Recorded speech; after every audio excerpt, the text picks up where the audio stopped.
Bienvenidos de nuevo a la charla de los ejercicios espirituales. Recordad nuestro título: Deteneos y reconoced que yo soy Dios.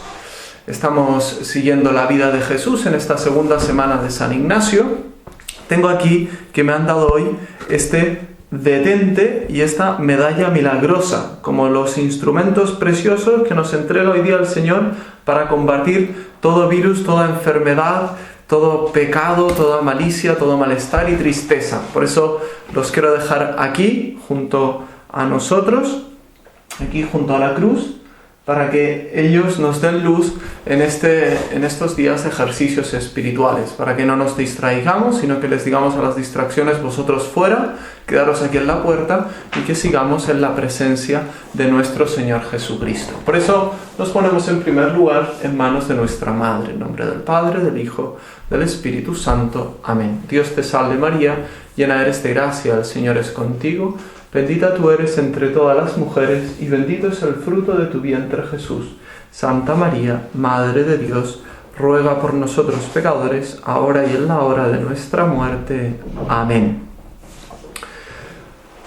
Le pedimos a la Virgen María que nos enseñe a contemplar la vida de su Hijo, que nos enseñe a entrar en las escenas, a imaginar, a estar, a escuchar, a oler, a sentir las acciones de Jesús en el interior del corazón, recordando aquella indicación de San Ignacio: no el mucho saber harta y satisface el alma, sino gustar internamente las cosas de Dios.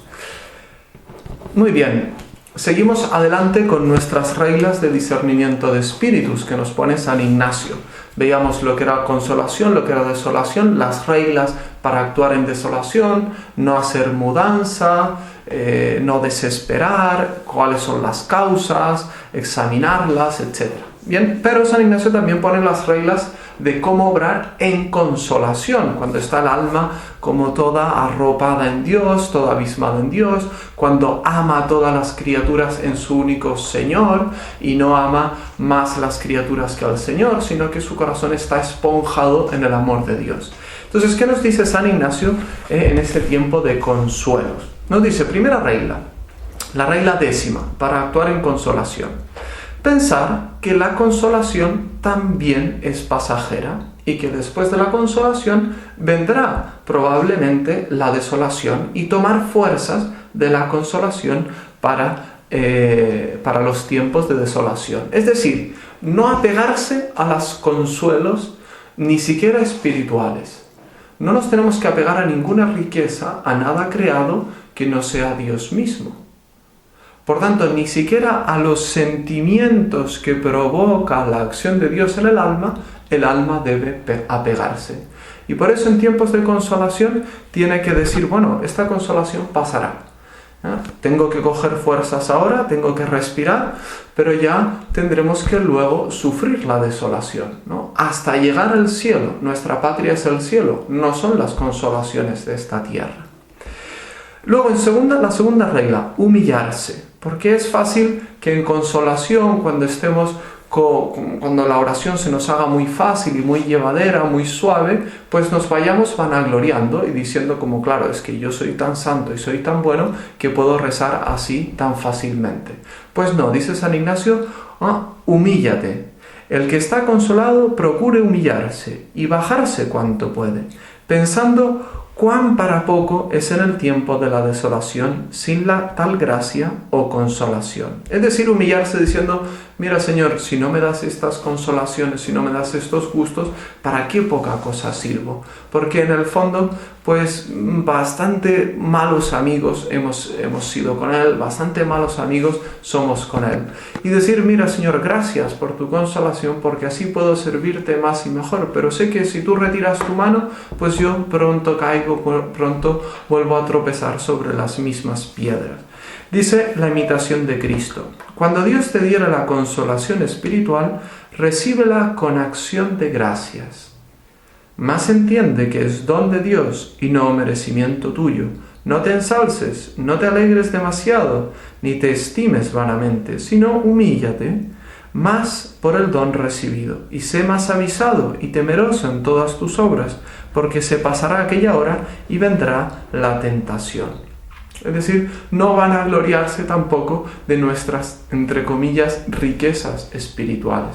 Porque es verdad que provienen de Dios, pero como es la obra de Dios en nosotros, provoca sentimientos, provoca gustos, provoca descansos, de los que sí que podemos ya van a gloriarnos nosotros y en el fondo arruinar la obra bella de Dios. Hay que pedir consolaciones, porque en la consolación vemos más claramente la voluntad de Dios. Pero no hay que apegarse a estos consuelos. Hay que apegarse a la voluntad de Dios sobre todas las cosas, ¿vale? Los santos advierten mucho de no apegarse a estos consuelos del alma, estos consuelos del corazón, porque a veces podemos distorsionarlos y distorsionar la vida espiritual buscando sencillamente consuelos como si fuéramos una especie de animalitos, pero de consuelos espirituales. No, lo que buscamos es alabar, bendecir, reverenciar a Dios nuestro Señor, servir al reino de Cristo, servir para la salvación de las almas, consolar el corazón de Jesús, ¿no? Y el Señor nos lo enseñó esto yendo a su pasión, y el Señor nos enseña esto mostrándonos en el día de hoy una humanidad pues tan herida, tan necesitada de misericordia, de amor, de salud, ¿no? Tan enferma, tan que se ve tan miserable, con tanta muerte, lo vemos hoy día en medio de estos días tan trágicos, ¿no? Bueno, pues pidámosle al Señor la consolación y que no nos apeguemos a la consolación. Bien, por otra parte, San Ignacio da también en sus reglas de discernimiento espiritual, además de hablar de consolación y desolación, nos da unas como estrategias del demonio. El demonio es la serpiente antigua, aquel que se rebeló contra Dios en el origen de los tiempos, es decir, antes de que el mismo hombre existiera, se había rebelado contra Dios. Sin embargo, aunque es muy antiguo y es ya muy anciano, sus tácticas las va repitiendo y es bastante monótono, ¿no? Y por tanto, si tenemos clara en la cabeza las tácticas del demonio, sabremos anticiparnos a su acción. Y entonces da 3 reglas que son pues muy sabias, muy bonitas, ¿no? Y que viene bien tenerlas en cuenta. La primera regla de cómo actúa Satanás, cómo tienta Satanás. Dice, Satanás se hace como mujer. ¿En qué sentido? Dice, el enemigo se hace como mujer. Es decir, en ser flaco por fuerza y fuerte de grado.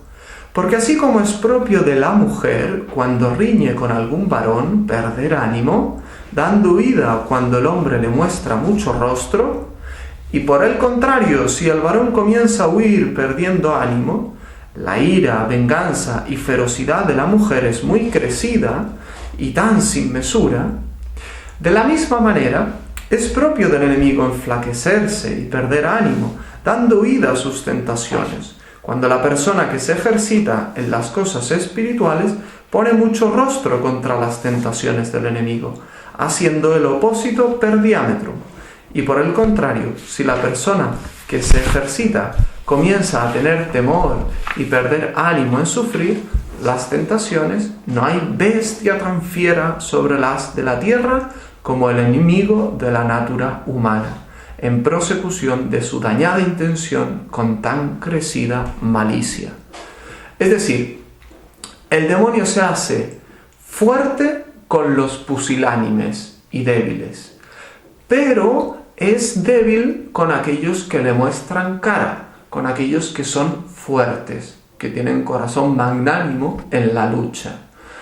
No hay que malestarse porque haya hecho la comparación con la mujer. De hecho, las 2 siguientes comparaciones San Ignacio las hará con hombres, comparará al demonio con el hombre. Pero es verdad que la mujer, por ser físicamente más débil, cuando se enfada, si uno le pone rostro y le devuelve el enfado con fuerza, la mujer tiende como a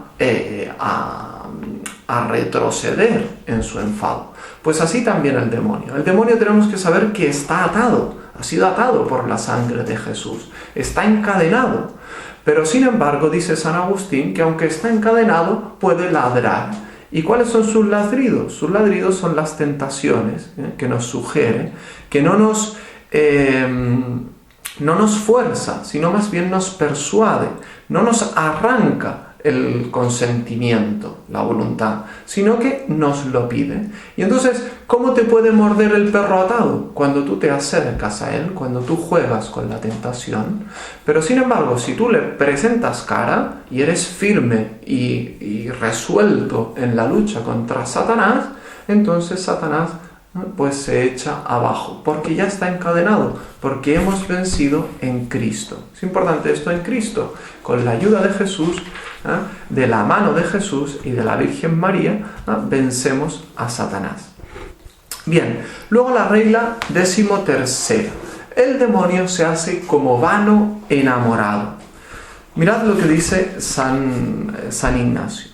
Asimismo se hace como vano enamorado en querer ser secreto y no descubierto.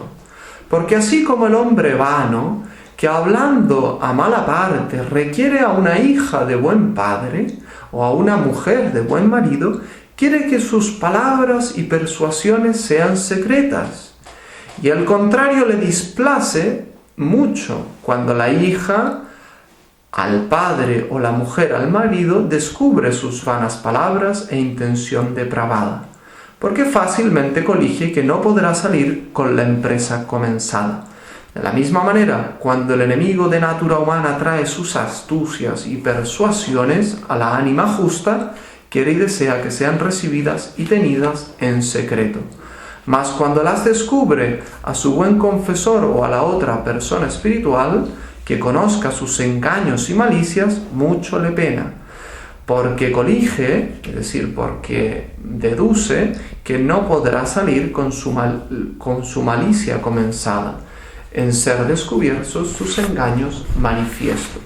Es decir, al demonio le encanta el secreto, le encanta que el alma y él estén solos, porque así sabe que más fácilmente podrá confundirla y engañarle y salirse con su torcida intención. Por eso aprovecha mucho en la vida espiritual verbalizar y contar. No aprovecha nada en la vida espiritual contarle las intimidades espirituales a todo el mundo. No aprovecha nada. Pero sí aprovecha contárselo y decirlo y hablarlo con aquellos que tienen experiencia en la vida espiritual. Y el demonio lo teme mucho. ¿Por qué lo teme? Porque sabe que cuando hay uno que tiene consejo, uno que tiene prudencia, uno que tiene la luz de Dios, rápidamente verá cuáles son sus astucias. Y a veces nosotros mismos no la vemos, no porque no tengamos la prudencia o la inteligencia, sino porque necesitamos acompañar nuestro juicio con el juicio de otro, ¿no? Es decir, porque hacia adentro de nosotros no vemos tanto como hacia afuera de nosotros. El demonio siempre intentará que retrocedamos en dirección espiritual, que no nos confesemos, que no descubramos nuestra alma ante aquellos hombres prudentes o mujeres prudentes que pueden ayudarnos, que pueden indicarnos dónde está el buen camino, porque sabe que donde hay otra alma de apoyo, pues es mucho más difícil tentar. Por eso, mucho cuidado con el demonio del silencio, con el secretismo, con el ocultismo, con plegarse en uno mismo. Mucho más fácil es decir, es descansar en otra alma amiga, en otra alma sabia, importante que sea sabia, es decir, que reconozca a dónde está el bien y a dónde está el mal. Pues mucho más fácil es caminar así, con este apoyo, con este bastón, ¿no? Lo cual no quiere decir que el director espiritual piense por uno o decida por uno, no, es cada uno el que tiene que decidir. Pero la prudencia nos marca buscar consejo, apoyarnos, ayudarnos, ¿no? Y además que así crecemos también en humildad. Bien. Y luego finalmente la regla 14ª, número 14. Se hace el demonio como caudillo que ataca plaza fuerte. Es muy interesante esto. Dice, asimismo se hace como un caudillo para vencer y robar lo que desea. Porque así como un capitán y caudillo del campo, asentando su real y mirando las fuerzas a disposición de un castillo, le combate por la parte más flaca. De la misma manera el enemigo de la natura humana rodea, mira en torno todas nuestras virtudes teologales, cardinales y morales, y por donde nos haya más flaco y más necesitados para nuestra salud eterna, por allí nos bate y procura tomarnos. El demonio, como un caudillo, ¿no?, que ataca plaza fuerte, es decir, revisa por dónde quiebra la muralla, dónde están las grietas, dónde está el defecto a través del cual puede entrar. ¿Cuál es la puerta del castillo? O más bien, la puerta siempre está muy bien guarecida, la puerta siempre está guardada con militares, con soldados, etc. Pero detrás de la muralla resulta haber una esquina que no está muy cuidada, entonces busca esa esquina y arremete a través de esa esquina, la parte débil. Y nosotros tenemos que buscar cuál es nuestra parte débil, es decir, cuál es aquel defecto, aquella virtud que nos cuesta más, para reforzarla, para poner ahí cimientos, poner cemento, poner soldados, poner guardias ahí de tal manera de que no se cuele el demonio. En la historia de la Iglesia, pues el demonio ha tentado de 1001 maneras, ¿no? Pero siempre buscándole a cada uno su punto, ¿no? ¿Dónde está el talón de Aquiles de cada cristiano? Entonces, quizás si a Salomón lo tentó a través de la lujuria, por la lujuria, pues a Eva la tentó más por la soberbia, o a Caín lo tentó más por la envidia, a San Pedro lo tentó por los respetos humanos, por la vanidad, a este otro lo tienta por la pereza, a este otro lo tienta más por la avaricia, por el deseo de dineros. Bueno, tiene sus fórmulas con cada uno. Entonces, examinemos nuestra conciencia y veamos dónde está nuestro defecto dominante para impedir que entre el enemigo. Bien, pues ahora vamos a seguir estos ejercicios espirituales con la vida de Jesús, ¿vale? Estos son como más reglas de doctrina espiritual, como hemos visto ya los otros días. Ahora es la vida de Jesús. Muy rápidamente entraremos en una escena, la escena de las bodas de Caná. Ahora yo os llamo a libertad de espíritu. Si queréis ir a otra escena de la vida de Jesús que os guste mucho, que ya habéis recibido consuelo de parte del Señor, pues id a esas escenas, recordando el horario que llevamos, ¿no? Charla de las 10, luego 2 ejercicios. Podéis dedicar uno de los 2 ejercicios a las bodas de Caná y otro a otra escena de la vida de Jesús. Luego por la tarde, a las 4 de la tarde, después de la misa y de comer, tendremos la siguiente charla y luego ya 2 ejercicios, y por la noche, antes de cenar, el rosario. Y recordad hacer las repeticiones por la mañana, antes o más bien con las laudes, ¿no? Bien, y las oraciones de la mañana. Bien, pues habíamos meditado la encarnación, quizás alguno meditó el nacimiento, la vida oculta en Nazaret, pero llega el momento de la vida de Jesús de retirarse de la casa de su madre, probablemente, bueno, seguro, ya ha muerto San José, y él entonces tiene que llevar el reino de los cielos a los hombres. Podéis meteros ahí en el momento en que Jesús se despide de su madre y le dice: pues madre, yo ya tengo que partir, tengo que hacer la voluntad de mi Padre, tengo que beber el cáliz que mi Padre me da a beber, ¿no? ¿Y cómo sería esa despedida? ¿No? Por una parte el desgarro de la Virgen María, por otra su deseo de que ya Jesús como Mesías se manifieste y establezca el reino de Dios en medio del mundo. ¿Cómo sería ese último diálogo entre Jesús y la Virgen María? Luego podemos ir a muchas otras escenas, recordando en primer lugar la oración preparatoria, para que todas nuestras intenciones, pensamientos, operaciones se ordenen a la alabanza, servicio de su Divina Majestad.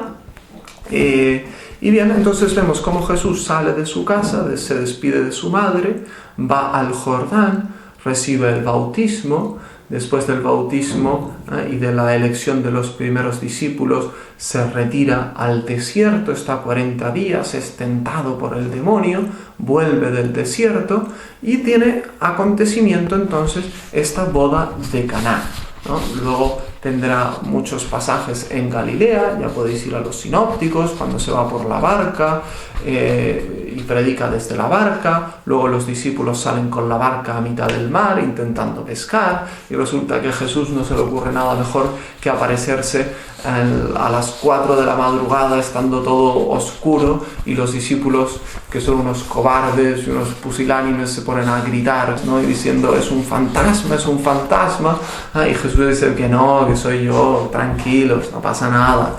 Y entonces Pedro, que es un arrebatado, le dice, pues si eres tú, Señor, vamos, me lanzo al agua y me pongo a caminar sobre las aguas. Y el Señor le dice, bueno, pues vente, yo soy todopoderoso, yo soy Dios, tú tranquilo, tú camina, pero confía en mí. Entonces Pedro es ahí cuando se lanza él todo arrebatado y todo valiente, pero de pronto empieza a ver las olas, empieza a ver la oscuridad y madre mía, que no vea a Jesús, y entonces empieza a dudar y se hunde en las olas.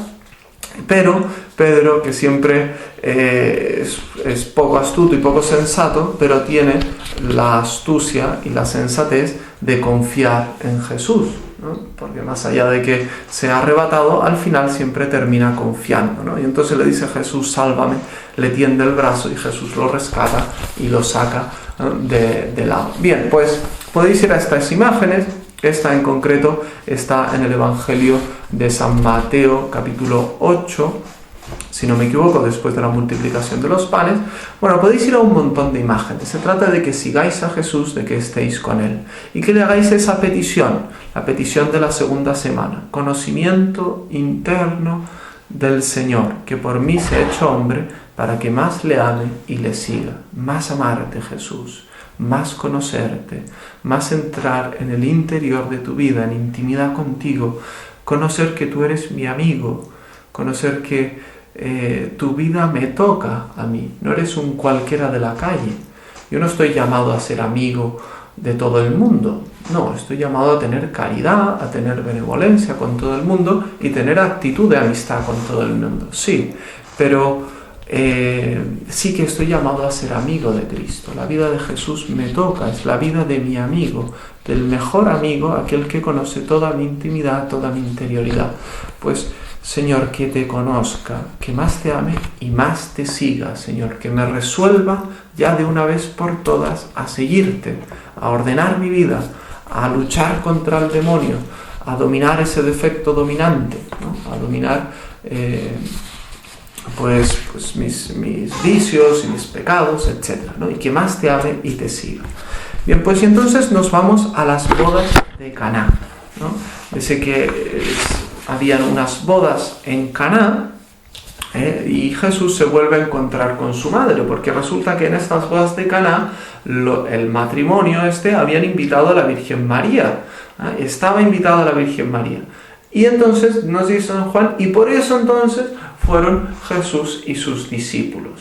Es decir, los discípulos y Jesús se plantan ahí por enchufe de la Virgen María. Si no está la Virgen María, no aparece Jesús ahí.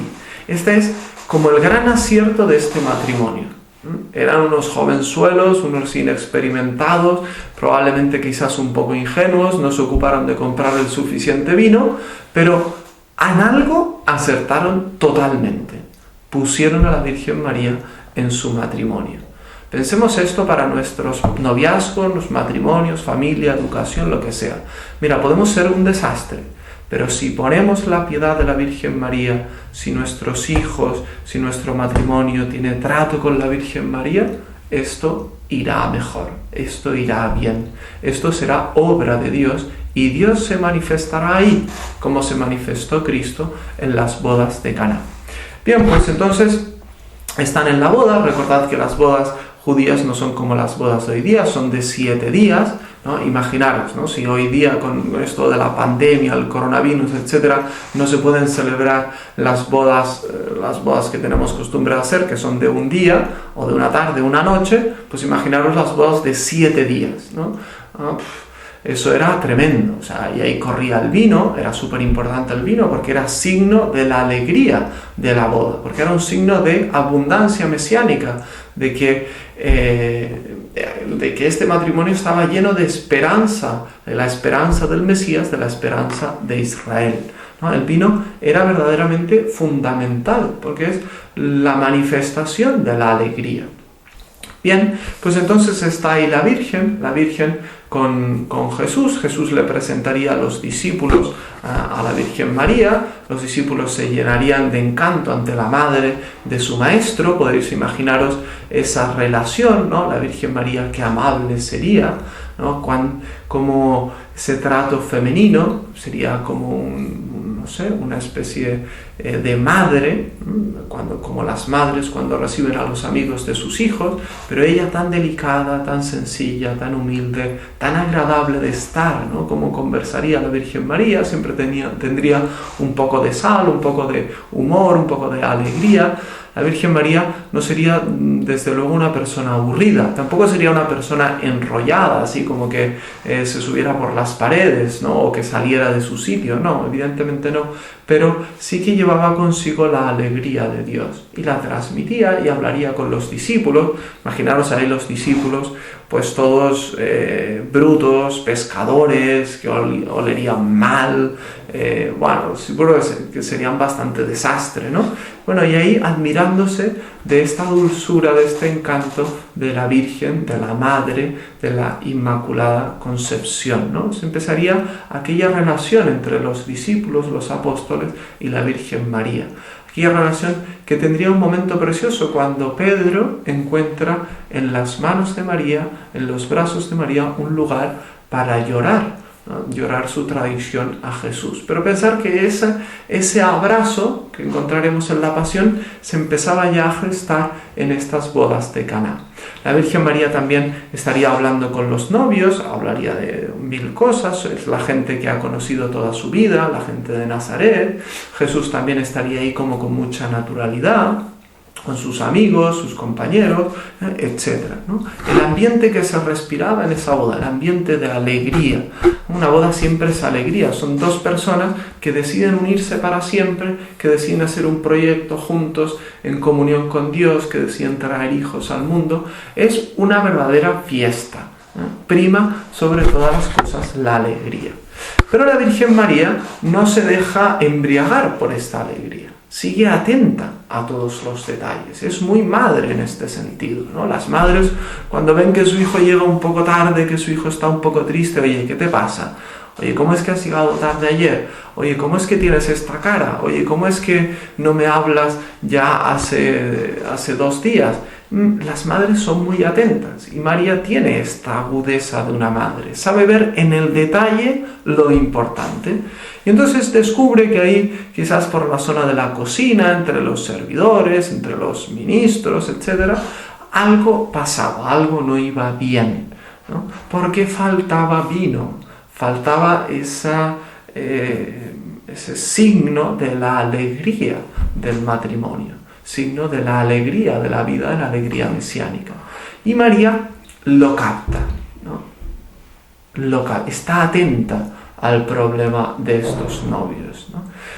Fijaros en ese detalle, ¿no? María, que está atenta a lo que acontece en nuestra vida, está atenta cuando nos falta el vino de la gracia de Dios, el vino del amor, el vino de la vida sobrenatural, de la vida de la gracia.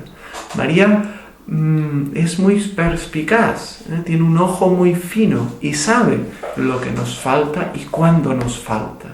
Y está esperando como el menor signo de que nosotros le tendamos una mano para ella ir y acudir a nuestro rescate. Y entonces es así, cuando la Virgen María descubre que no tienen vino, y va entonces donde su hijo, y es muy gracioso porque no le cuenta rollos, no le cuenta, oye, mira que me he dado cuenta. No, la Virgen conoce perfectamente el corazón de Jesús y una palabra basta ya para comunicarse. Nosotros a veces nos hacen falta muchas palabras, nos hacen falta muchos discursos con Jesús. María no, María es, con una palabra ya se comunican perfectamente, ya saben lo que quiere el uno y el otro. Y entonces María le dice, no tienen vino. Ya está. Y Jesús le responde duramente, le dice, oye, pero ¿y a ti y a mí qué? ¿Qué tengo yo que ver contigo, mujer? Todavía no llega mi hora. Pero María conoce el corazón de Jesús. Y lo que a nosotros nos parece una bronca, lo que a nosotros nos parecería, oye, ¿cómo tratas así a tu madre, Jesús? María entiende perfectamente que Jesús le hará caso, que Jesús seguirá sus indicaciones porque Jesús se rinde ante su amor. Por eso San Maximiliano María Kolbe la llama a la Virgen María la omnipotencia suplicante. Es que todo se lo da su Hijo. No hay nada que su Hijo le rechace, porque Jesús se rinde ante el amor humilde. No es que la Virgen María tenga como un poder porque ella sea más poderosa que Jesús. No, es evidentemente no. Sería una barbaridad, es el Hijo de Dios. Pero es que el Hijo de Dios gusta tanto del amor, gusta tanto de la súplica hecha con amor, que no puede resistirse. Y entonces va la Virgen María y sencillamente ya otra palabra, se fía de Jesús. Pasa absolutamente de lo que le dice. Y le dice a los criados. La frase es muy extraña, dice, cualquier cosa que os diga, hacedla. Está mal construida esta frase, ¿no? Haced cualquier cosa que os diga, sería como más propio. Es como una especie de hipérbaton.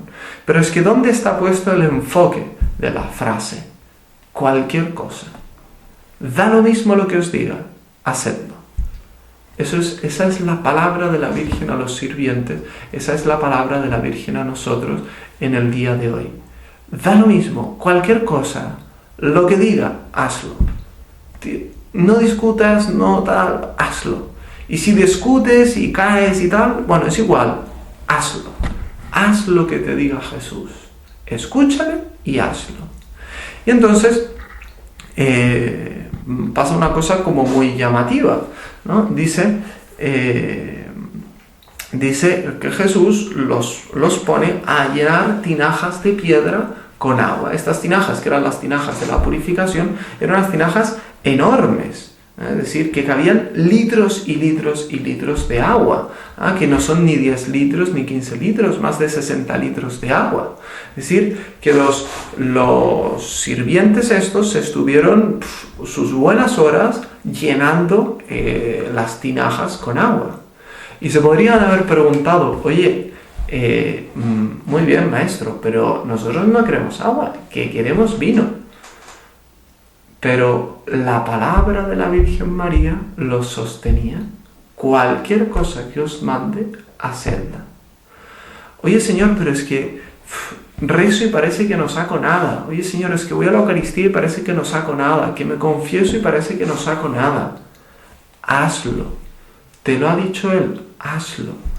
Pero es que parece que en esta carrera no tengo nada que hacer. Pero es que parece que... Hazlo. Si te lo ha dicho Jesús, hazlo. Quizás tienes que volver a planteártelo, volver a discernirlo en tu corazón, si es lo que te pide Jesús. Pero si es Él el que te lo ha marcado, en consolación, en tiempo con Él, hazlo, camina por ahí. Sostente en la palabra de la Virgen María. Y entonces sucede el milagro, sucede aquello tan esperado. Vuelve a haber vino en la fiesta, vuelve la alegría de la gracia de Dios. Porque la Virgen ha intercedido por los novios y Cristo ha hecho el milagro. Y es el mejor vino, ¿no? Oye, ¿cómo es que tú pones el mejor vino al final? Y los novios pues no tenían ni idea que responder, ni el maestresala tampoco. Pero los sirvientes, aquellos que habían escuchado la palabra de María y aquellos que habían hecho caso a Jesús, esos sí que lo sabían. Esos son testigos del actuar de Jesús. El cumplir humildemente, sencillamente, las indicaciones de Jesús sostenidos en las manos de la Virgen María, nos hace testigos de qué grande es Dios, de la alegría cristiana. ¿De dónde viene esa alegría? Por eso os invito a hacer un coloquio de amor, un coloquio de ternura con la Virgen María, un coloquio de ternura con el mismo Jesús. Podéis iros a otras escenas del Evangelio, las escenas como Jesús llama a los discípulos en el capítulo 5 de San Lucas, o cualquier escena, quizás ir con la samaritana en el capítulo 4 de San Juan. La vida de Jesús es muy rica, ¿no? Porque es nuestro Dios. Pero también entrad en esta boda y entrar en dónde está la verdadera alegría. Si hemos perdido esa alegría, pedirla a la Virgen María. Oye María, resulta que mi vino se ha convertido a agua. Resulta que he tirado el vino de la gracia de Dios. María, intercede por mí ante tu Hijo, ¿no? Pues eso lo pedimos a ella con un Ave María. Dios te salve María, llena eres de gracia, el Señor es contigo. Bendita tú eres entre todas las mujeres y bendito es el fruto de tu vientre Jesús. Santa María, Madre de Dios, ruega por nosotros pecadores, ahora y en la hora de nuestra muerte. Amén. En nombre del Padre, del Hijo, del Espíritu Santo.